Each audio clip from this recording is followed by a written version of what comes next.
Hey, everyone. Welcome to another episode of It Might Be You. Today I have guest Soraya Hastings. She's an author and a advocate speaker. How are you today? I'm well, and how are you? I am great.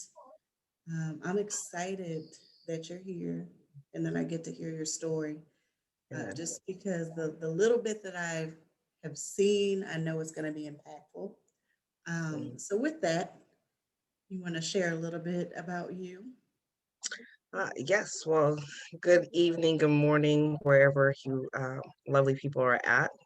My name is Soraya Hastings. I am a survivor or actually, I call myself an overcomer of human trafficking. I was trafficked in the United States for almost 20 years, and I have been out of that lifestyle for almost 10. So I am 35 years old, so that kind of gives you an idea of how long and when I started it. Um, I now work with women, and I have written a book about my life and how I got out, and I now speak about and bring awareness and different things to the light of what human trafficking looks like in the United States. Awesome. So let's kind of start unpacking this because this is a heavy, a heavy topic.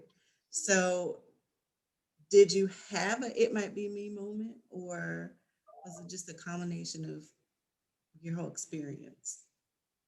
My I was done with it all, Hmm. was when I found out I was pregnant again, and when I called my my pimp, or they call it a trafficker, but my pimp, and I told him that I was pregnant, and he said to me, "I don't care, where's my $1,500?" That was my it moment. Yeah. That was my it moment. Yeah, and I just feel like you just smacked the tar from me just saying that. So yeah. Um, so okay. Let me just backtrack. I'm processing as you're telling this. So you started getting trafficked at 5 years old, or was it So at the age of 2, I got molested. okay? So I was groomed from the age of 2 to the age of, I was raped at 12. So to the age of 12. So from the age of 2 to the age of 12, I was molested by family members, close family members, distant family members, friends of the family, you name it. And then when I turned 12, that's when I was considered the hoe, or the easy girl Mm. in my city. So from the age of 12 to the age of 18, I was basically sleeping with everyone. And the guys were passing money, but I never got any money. So that's where the grooming and the conditioning and the thought process of, okay, this is supposed to happen, because I was told at a very young age that the only way I would ever be married is if I was in a pimp and hoe relationship. So that was my that was my upbringing, between that and being called fat and lard and all different types of names by my family, because my family said, I want you to hear from us so that you know how to deal with the kids on the streets. So with that, were you raised in a two-parent home or was it a single? Yes, two And were parent. they into a pimp hoe type? Like is that is that how their Well, marriage so was so set up? my mother worked, and my father had a bunch of women that would come through and give him money. So he was a pimp, it sounds like, in some form or fashion. Yep. Oh wow. Okay. Woo, yeah, this is a lot. This is a lot to unpack. Usually I tell you, there's a lot of people when they start to try to unpack my whole story, I come, it's only an hour. Yeah, yeah, yeah, Yeah. yeah. And we can, you know, like it, yeah. The fact I'm just thinking about how young you were, and like you said, you were groomed and conditioned to believe that your worth, or that really that you had no worth. Right. I was only good to lay on my back. That was what I was told by my mother, that I would only be good to lay on my back. Wow, wow. So you said in the beginning that, well, how did you meet, or how many pimps did you have throughout this? Oh, great. I didn't lost count. I didn't lived in 33 different states. So I didn't lost count, you know. Wow. And so when when I first started, when I officially, and I put that in my book, when in the first page of the first chapter, I put that I officially became a prostitute at 18, meaning I got raped by 3 men and one chose me. And when he chose me, he brought me to his house, and then that's when I started working the streets and walking up and down the streets and making money. And that was it. That was it. That was all. That was my life. That was my life, and so, I traveled. I would leave one pimp and I would get to, he would do something or he would say something. I've ran my most horrific, my, there's two horrific things that have it happened to me in human trafficking. One was when I was put in a tub full of ice water, and I had to be in there for over 4 hours, and I was banging my head against the wall in the hotel room, and the pimp said if I don't stop, then he was going to kill me because I wasn't quiet, and then made me stand in front of an air conditioner naked and took pictures of me and put my pictures on the internet. And then the other time was when I got stranded in a city, and I don't even remember the dude's name, and this guy came after I called him, took me to an abandoned house and raped me, and then I, ran out because they said they were going to make money for me. I had to make money for them, and they um they raped me, and then I left the house, and when I got out, they started shooting at me, and so I had to duck and dive because I was trying to get out. So those are my two horrific situations that I have personally experienced. The beating, the slapping, the knife pulling out on me, the guns pulled out. That was normal, but the most horrific, I've had pepper sprayed, at me and stuff. That's, you know, but those are the two most horrific situations, And then I had people that I, was on the street with, and I write it in my book that I saw a girl give birth. Her pimp gave her drugs. She was due, and he gave her drugs, told her to go on the street, go make his money, and she gave birth to a baby on the street. It was raining. Never forget that night. It was raining, and I couldn't help her. I had to walk away. I had to keep going because I would have got in trouble. So how did you cope? You know, how did you cope with these I did a multiple? lot of crystal meth. I did a Okay. lot of I did a lot of Okay. crystal meth. Some of my pimps, I was talking to somebody the other day, and I was telling them, that some of my pimps wouldn't allow me to use drugs. So I had to just like deal with the fact that I'm laying on my back and all these men are coming through. And then I would sneak out and try to find it, and then I would get in trouble from my pimps because I did them. Or so I found a way to get drugs, and stuff. But it was, some of my pimps didn't like it, and I would get beat for doing it, and some of them allowed me to, and it was like, okay, you know. So it's it was a whole, it was something that was normal Mm, mhm. because that's how I grew up.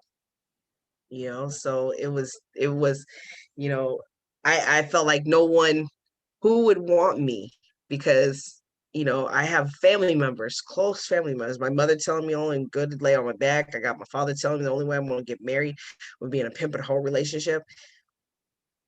So why would I believe anybody else who would tell me no, you're worth something Mm. when somebody that is that close to me tell me what I'm supposed to, what's going to happen to me.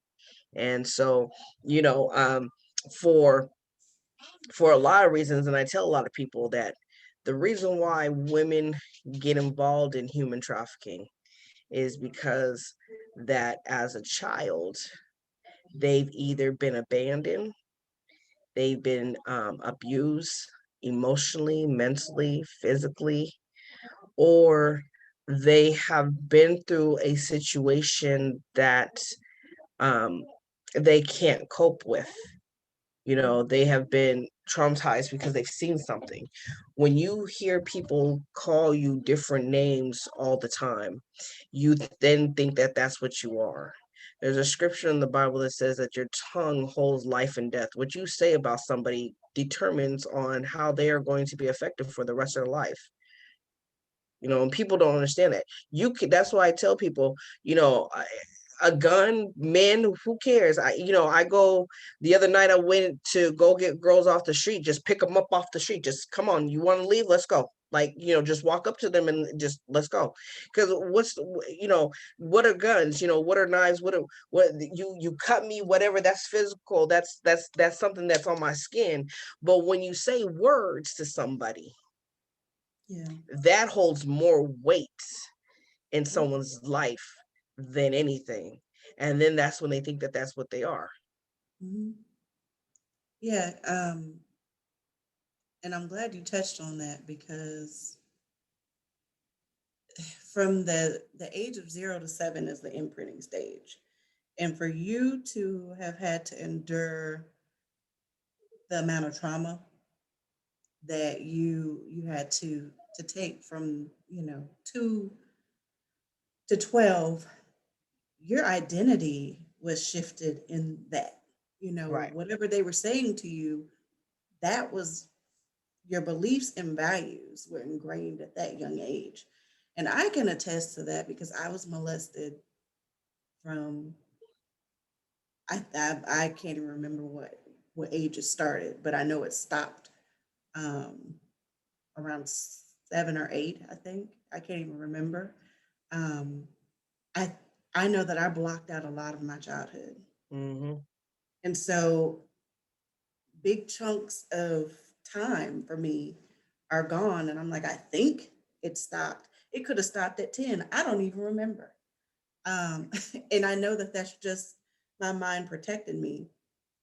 And so, what you just said about guns and knives and, making those scars, the physical scars, what people don't realize are how deep the words that people tell you and the beliefs, Mm-hmm. those are so much more impactful, and it takes so much more to get rid of those. For me, my ego, my it might be me moment.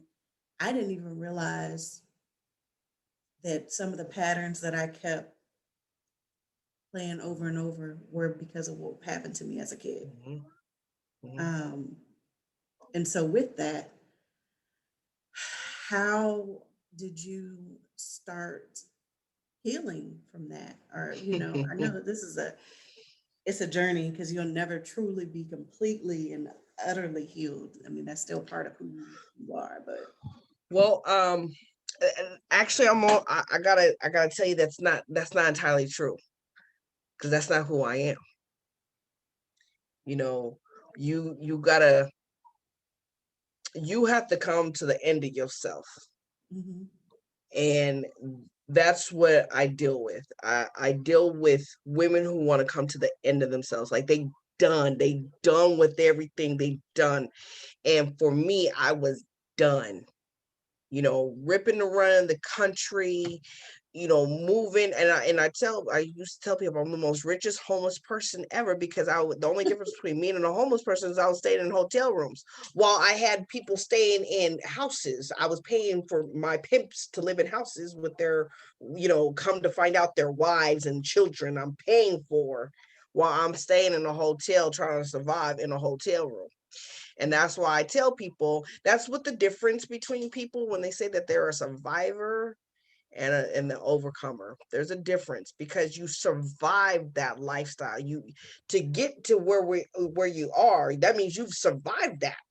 yeah, People read my book and they say, Soraya, I can't make it through. I said, what you mean you can't make it through? I lived it. I made it through. If I can make it through, you can read an hour and a half of it.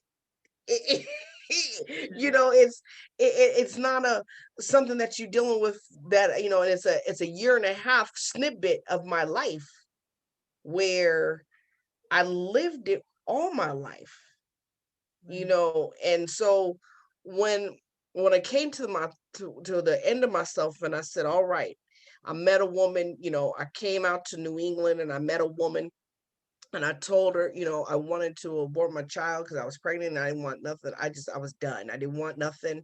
I had left my other kid. I didn't want nothing. And she convinced me. And then she told me about Jesus Christ. And I said, okay, what's the worst case scenario? What's worst won't happen? Yeah. I didn't tried every man. I didn't did everything. Okay, let's get what's gonna happen. What my life is gonna stay the same? I mean, I didn't slept under a freeway having rats run past me. I didn't slept on the beach. I didn't had a heart attack. I didn't did it all. Everything didn't happen to me. So what? Okay, what's this man Jesus gonna do something different? Okay, let's try him out. And that's really how I said it. Is like, okay, let's try it. And from that moment on, my life has changed. And I can literally tell you, I am not that same person. There's you know, I went the other day because I got a phone call. A mother called me. She goes, "Please get my child out of this." And I said, "Okay." And I said, "Give me 48 hours. Let me figure out. Let me put some stuff together because you know, I have a nonprofit organization that I started to where I go out and I get women off the streets and stuff and men and children." And I said, "Okay, let me put something together and I, you know, let you know what's going on." And in 48 hours, I had me and my crew. We went out and they said, "How are we gonna do this?" I said, "I'm gonna pull her off the street. If I see her, I'm gonna pull her off the street." They were like, "Soraya." They're like, "But your life." I said, "What?" And I went and I couldn't find her, but I told him, I said, "I'm not gonna waste my time." So we drove around and I saw a girl walking. I hopped out the car and I started talking to her. And literally I wrote it in my on my Instagram and Facebook. I said, "I just saw death. Mm. She smelt like death. You know, I just smelt death again." And when I took a whiff of that death smell, it reminded me of where I came from because I literally was death. Like I had no joy. I had no love. I didn't love myself. I didn't love no one. I didn't want to live. I had tried to commit suicide so many times. I just didn't want, and I saw that in this woman that I was talking to. And she goes, "How can he do this? He's having sex with another woman right now and sending me pictures. How can I do this?" 4 years. I said, "Honey, I've been there. 20 years. Was with one of my pimps for 5." I said, "I've been there. But I have a kid. I don't know how to take care. I don't know how to be a mom." I said, "I've been there too." You know, when you start hearing women cry out and saying, "I want help," but at the same time they so hooked onto the drug and they said, "I can't leave him. I can't leave my pimp." I said, "I understand. It ain't time." I used to say the same thing. "I can't leave him." Everybody around me would tell me, "He's not good. He's not, I can't leave him. I can't leave him." You know, and that's when people have to realize when you want to officially change your life and you want to let go of the past to move forward, that's when, and you know, I tell everybody you could be whatever religion. That's where I literally can say Jesus Christ has changed my life because I was told I would never graduate from college, that I would never amount to nothing or anything. My parents were telling me this. You will never amount to anything. And yet I'm 35 with an associate's degree from a Bible college. Mm. They said that I wouldn't be able to read, write, talk, but yet I have a book that I didn't published. There are things that people will say, but God is greater. God, Jesus Christ is greater than what people will say about you. And so when, PTSD came into my life, because I had that in the beginning, I was very heavy into PTSD was very heavy and stuff. I can tell you, I haven't had a PTSD moment, even with going out and going back into that lifestyle and trying to get these women out. Mm, I ain't had a PTSD in almost 10 years. mm. And you That's don't need no impressive. drugs. You don't need nothing like that. At the end of the day, I'm gonna tell you, there's a scripture that says that he renews your mind. He renews your mind. Well, how does he renew your mind? When you read Jesus, when you read the words, he waters you and he constantly reforms you and renews you. So I'm not, even today, even after all that, one of my bosses came to me today and they were like, you exude so much love and just mind you, the most, and they've read my story and they go, we don't understand how you can have this much love and this much excitement and joy and laughter and have a smile on your face like you do every day from the lifestyle you came from. Mhm. And I tell people, it ain't me, it's Jesus Christ, because he gives me his joy. So when you're not having joy, it's because of the fact that you're not fully you're not fully allowing yourself to heal from that lifestyle. Like you said, there are things in your mind that you've blocked out, mentally blocked out and stuff. There was so much stuff that I blocked out that through the word of God that it's opened up. I mean, I even wrote in my book a live experience that was going on in 2019. I had to have a major surgery. Mhm. They had to take out an ovary, and when I came out of surgery, it was like the whole, like I had a word just hit me, boom, grace, and I said, whoa. I said, what? They said, you never received grace, so how can you give grace? Mm, yeah. Right? Because literally I sat there and I thought about it. There was days, times, years that I used to beg my pimps, please I don't want to have sex today. Please let me not do this. Please, I just want to lay here. Please, I don't feel good. No, you have to. You have to. They didn't care. There was Mm, no grace. It was a dog eat dog world. You do what you got to do to get where you got to go.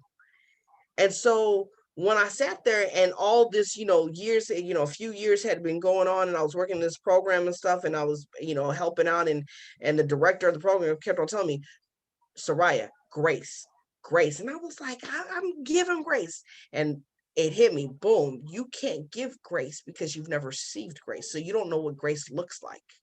mm, yeah. So when that happened, then I wrote that in my book. And that's how my book came about because there's a lot of ways the way the book came about, but that was the way of the theme of it. At the end of the day, the woman who got caught in adultery, they wanted to stone her and kill her. But Jesus said, he who has no sin cast the first stone. Well, can't nobody throw a stone because everybody didn't sin. Yeah. And then he says, go, he goes, where's your accusers at? Go and sin no more. Go and sin no more. I mean, go and live a life knowing who you are, where you came from, but don't sin and continue to do that same thing over and over again. Yeah. And that's where I have to try to help people understand human trafficking can be demolished if people start really focusing on how they treat their children and how they talk to each other. The hip hop world is the hype of everything and is the floodgates of this society. When you look at what the Chris Brown and all these rappers and all, if you look at their videos, they got half naked women Mhm. Yeah, that's and true. they got sex, drugs, and violence They is glamorize. what they is what they promote. And then you look at these women who are rappers and all this, and they degrade the way they talk, and there's no respect about themselves, and they just start cursing, and and like I told somebody, I said there is 1,000 words that you can express yourself without cursing.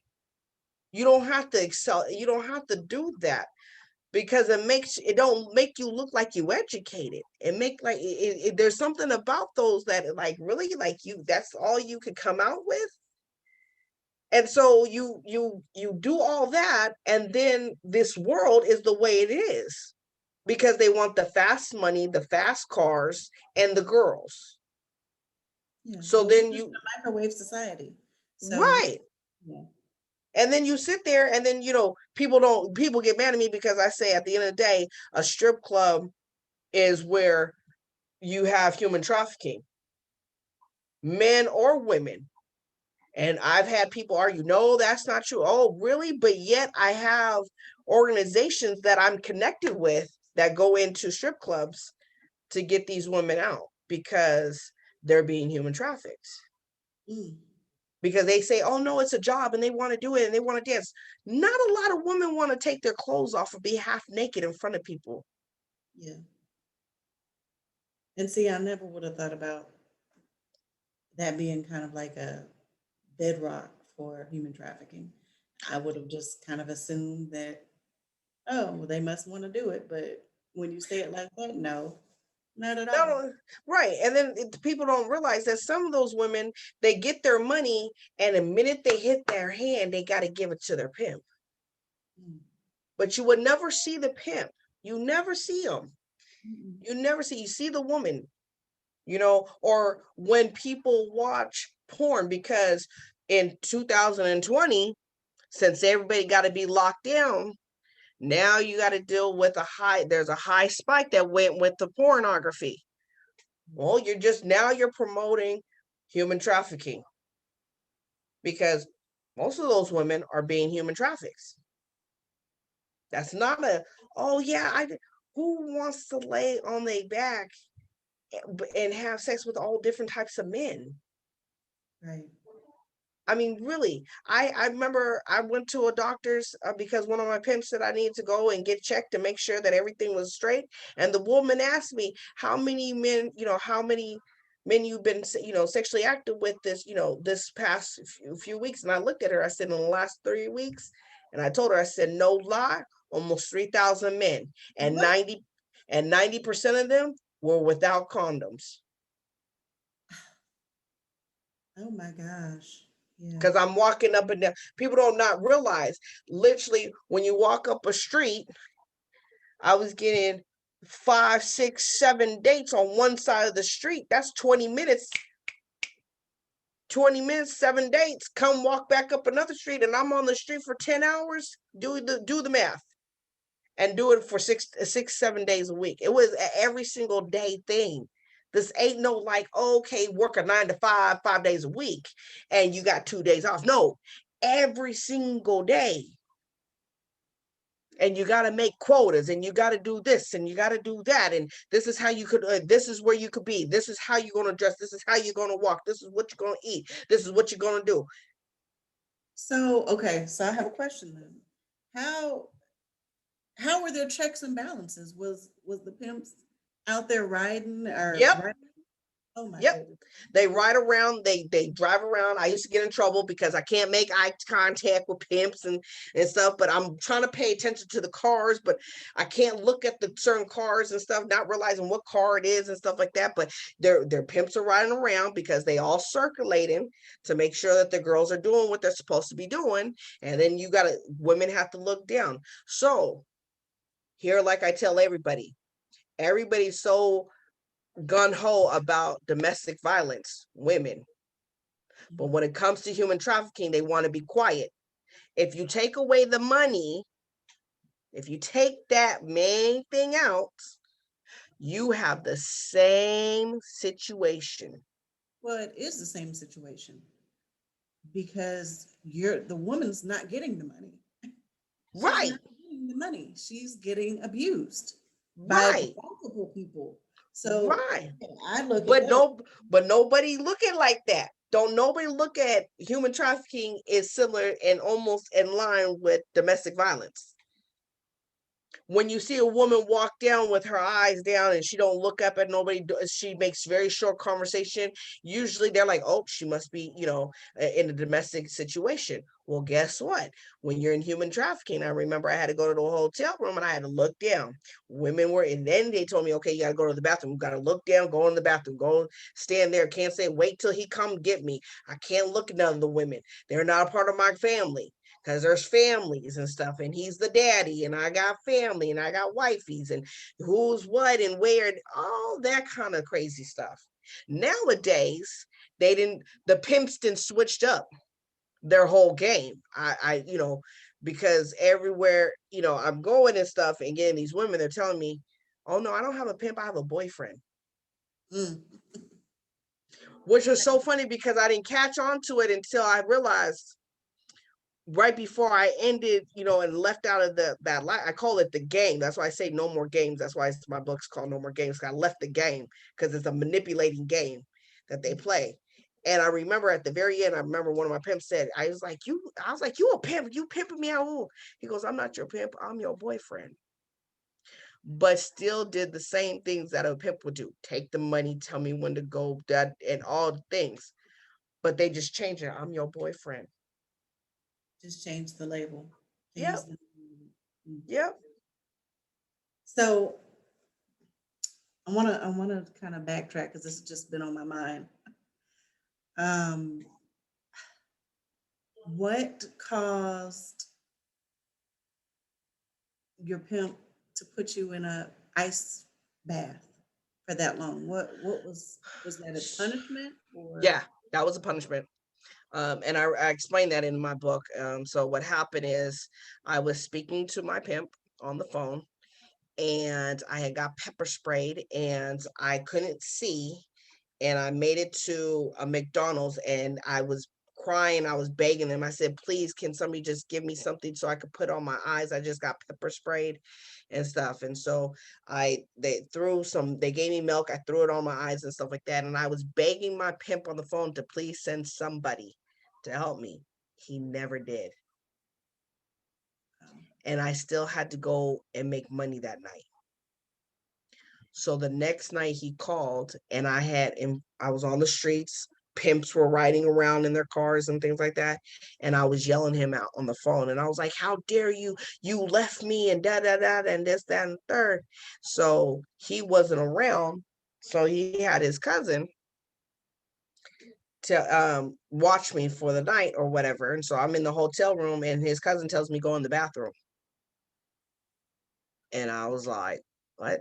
He goes, go in the bathroom. And I said, all right. So he goes in the bathroom and he says, don't leave this spot. So I'm sitting in the bathroom. He comes back with bags of ice. oh my gosh. And he comes in, he pours the bags of ice in the tub and he turns on the cold water and he says, get in the tub. Naked.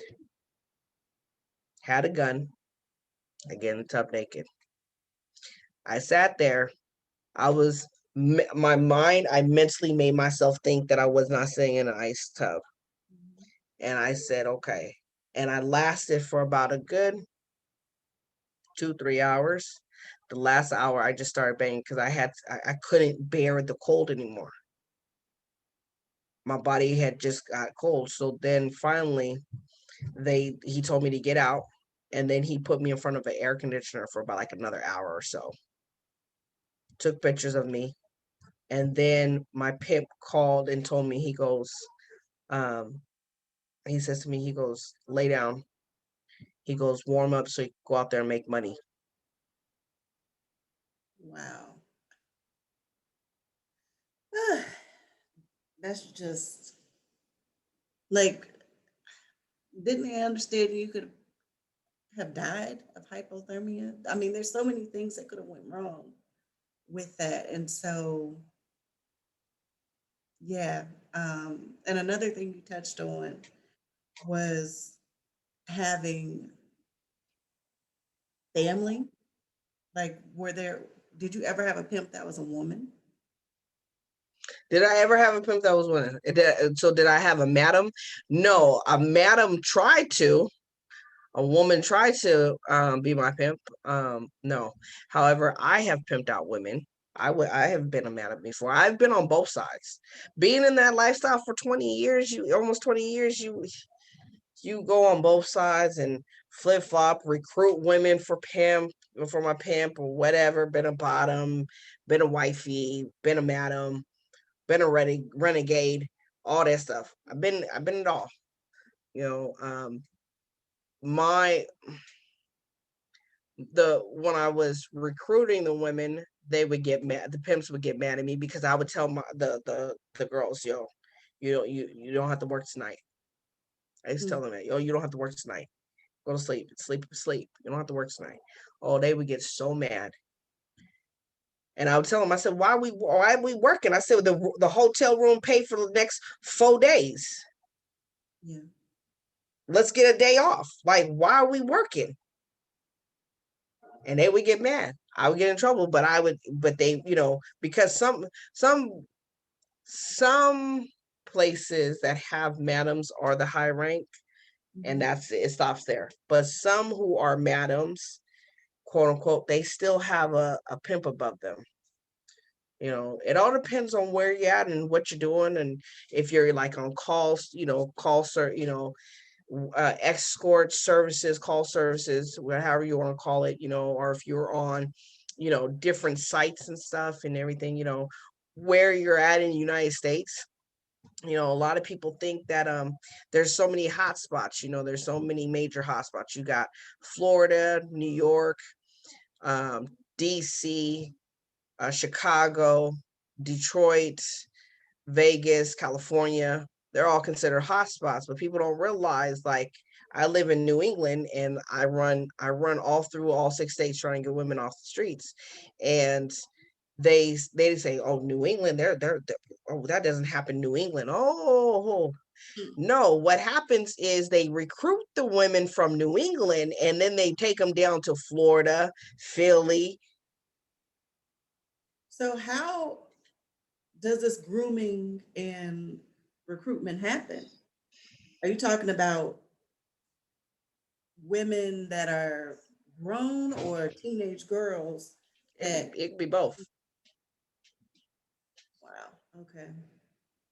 I used to I have the dude that put me in the hole in the tub. He had two girls. One was 15 and one was 16, or they were turning one was turning 17, something like that. But they were young. I got beat up for them because I was trying to get them out. They went back to him, and I got beat up.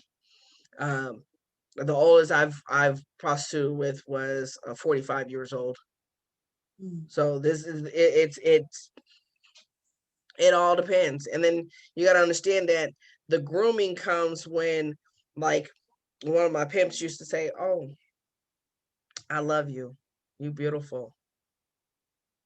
Wait, what? You think I'm beautiful? Wait, my family has all told me that I will never, I'm not, I'm ugly, I'm fat, I'm this, you saying I'm beautiful? Right. They tell you what you want to hear. And then what people don't realize, like, that's why I tell people, what you say to your children, the words that you say carry more weight than anything. Because at the end of the day, a man could walk up to a girl and say, oh, baby girl, which is the universal language. I did that the other day to a girl that did. I just walked up to her, I said, baby girl. She immediately looked at me, talked to me and stuff like that. And I knew, boom, okay, you all up in, you is part of the human trafficking. Okay. That's a universal word, baby girl. Oh, baby girl, you're so cute. You my shorty, as they say in the South. You my shorty. You my shorty. No, no, I ain't your shorty. No. But you hear that, dude, a dude from the South say that to a girl that's heavy set, have low self esteem. Oh, hey, yo, shorty, you my shorty. You good looking. You thick thing. Mm. Now you done hooked her. Oh, my baby, he thinks I'm cute. I can do whatever. Yep. And now, yeah, and I can see how that you can just get hooked into that and then look up and yeah, and you're just caught up. But Um, the biggest thing right now that's not new, but it's new because of what's going on, is the fact that the text messaging. So everything is so electronic and so digital now that face to face is no longer a thing to do. So what's going on, and it happened at the college that I live by, that the kids came to me and told me about, and I had to help them. So they're getting text messages saying, "Hey, are you trying to pay off your student loan? Are you trying to earn extra money to pay off your student loans? Give us a call at this number so that you can have, and we'll tell you more details of it." And they make it seem as if it's a job interview and stuff. And so what happens is, what do you usually do at a job interview? You dress up for it, right? mhm, And you don't bring nothing but what? You're usually your purse, right? mhm. Or sometimes you don't bring anything but like what, your ID or whatever, depending on what kind of woman you are, right? Then they tell you to meet you at such place or whatever, but you're text messaging. Never once do people call anybody. You text message back and forth all this information. Then you end up at this place, and next you know, you're off with them because now they either pulled a gun out on you or told you to do something or whatever, and now you stuck in the situation. And that's what happened to a few people, a few women that was at this college. They got stuck in a situation. Well, thankfully we got some out, but it's that easy. Don't nobody want to be calling nobody. Nobody. "Oh, okay, yeah, I'll go. Yeah, this, that." Yeah, that's scary to know that you can be duped Yeah. like that. Mm, mm, mm. So you mentioned that you had a child. Mhm. Are you actively involved in your child's life, or was that a situation where you haven't been able to be in contact So with your my child? oldest son, I walked away from him at the age of 2 because of the lifestyle. Because I was chasing love, chasing men, because I wanted love.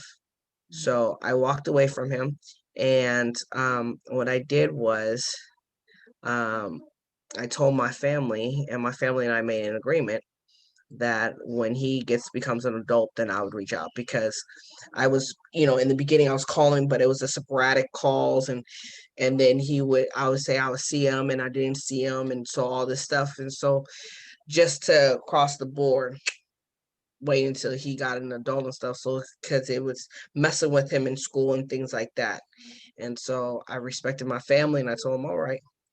And so that that happened, and now I have my other son, and my other son, I'm a single mom. It's me and him. I don't know who his dad is because it was pimps, and so the pimp, thankfully the pimp that I thought it wasn't it. He don't look nothing like him. So you know, but I was involved with so many men that I can't. I don't know who was who, or what was up or what was down at the by the end of my time in human trafficking, because I was doing so much drugs, because I was trying to kill myself. So, um, that's where I'm at now. My son, I love my son dearly. He goes to a Christian private school. You know, the Lord has opened the door for him to do that. Thankfully, people have heard my story. I had an interview with the 700 Club that was aired around the world, and people have heard it. And the things that they have done to help me as a single mom is amazing on what the Lord has allowed. doors to open. I've been able to work through the pandemic, been able to maintain my son going to school full time, face to face, where a lot of people haven't been able to do that.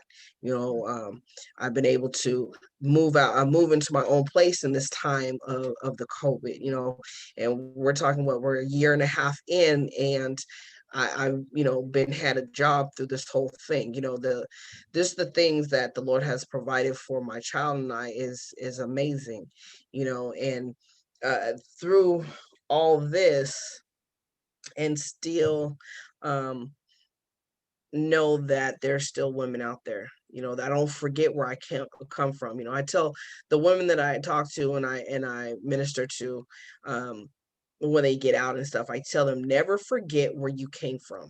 Because the minute you forget where you came from is the minute you fall back into that lifestyle, is the minute you fall. It never fails, because you think you're better than what you were. And when you start looking at other people and you start getting that chip on your shoulder, like, oh, I got it like that and I'm good and all that, you done forgot that you were once almost dead. And that's why, and that's why I tell people, I put that on my Facebook today, the other day, or today or the other day, and I said, I smelt death, and reminded me of where I came from and how grateful I am that Jesus pulled me out of that death, because I was death. Mm. And I think that's the reason why I have such a passion to go back into the streets and really just face to face and just pull them, like, let's go, because it keeps me humbled. It keeps me humble. That's why I tell people, when you read my story, that's 20 years of my silence. You can hear the pain, and you can hear the treatment that I had with my family and stuff. But I tell people, my book ain't no expensive book. It ain't no book that, it's a hour and a half read, if that much, if that. And you really, it just, when you buy it, you're just hearing my voice. And then I tell people I wrote the book because I needed to get that pain off of me. I released the pain, and like I told somebody, I have not picked up my book to read it since. I think I read it twice out of the whole time that it's been out. I don't read that because every time that sends me back. I don't want to go back to that lifestyle. I don't want to go back to that world. I look at it every day. Right, right. So since you've been out and um, helping other women, do you know how many women you've helped get off the street, or do you even keep count? I don't. I really don't. Like I said, the other night I was supposed to go get one, and I was helping out another one. I ended up helping them with another one. You know, it all, I've brought girls to detox centers and stuff, and just so that they could just, some of them, I know that they won't get out, but they just need a place where they can just detox and just rest their body, Yeah. because I know they're going to go back out, but they just need to rest their body. And so I've taken that, but you know And that has to be hard to know that they'll go back out. That they haven't quite got to that point where they realize how worthy they are, and that in itself is a hard pill to swallow. yeah, Um, yep, but I mean, the work you're doing is amazing, and amen. yeah, and I don't know, um, well, you're just resilient, beyond resilient, to be able to go back out and face that lifestyle that you escaped from. So yeah, um, I commend you. And with that, what piece of advice would you give the listeners who might have a family member um, or could be going through this themselves? So if there are people that are trapped in this lifestyle and they're trying to get out, you can do what I did, and call on Jesus Christ, but secondly to call the number 211. Every state in in the United States has a 211, and they will help you get out. There is a hotline for human trafficking, but that 211 will direct you to all those things, and help you and patch you into different shelters and organizations that will get you out.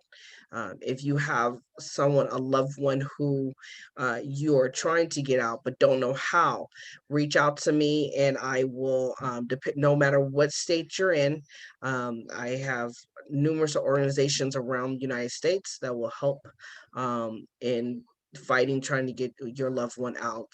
And you can reach me at soraya.info, and that will, you can email me, it'll go straight to me, and I will connect with you there.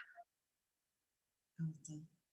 So how, well, you just kind of gave how they can contact you, but do you have like social media channels? What is your preferred? So I do, I have a Facebook, Soraya Lene Hastings, Instagram, same thing, Soraya Hastings. And I do have a podcast called No More Games. And I go on there about once a month, and I kind of just, I bring hope in it. It's a quick, encouraging word.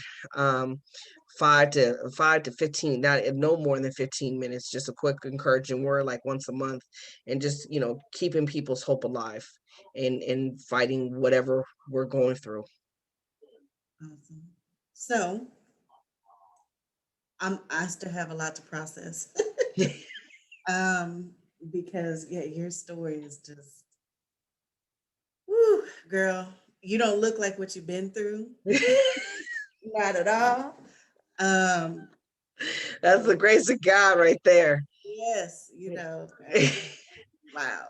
But yeah, there's a couple in the beginning, like I could feel myself getting emotional, but Mhm. I'm glad I was able to keep it together, uh, and learn, because this was a lot. This was very informative because I wouldn't have known some of the stuff, and the trauma,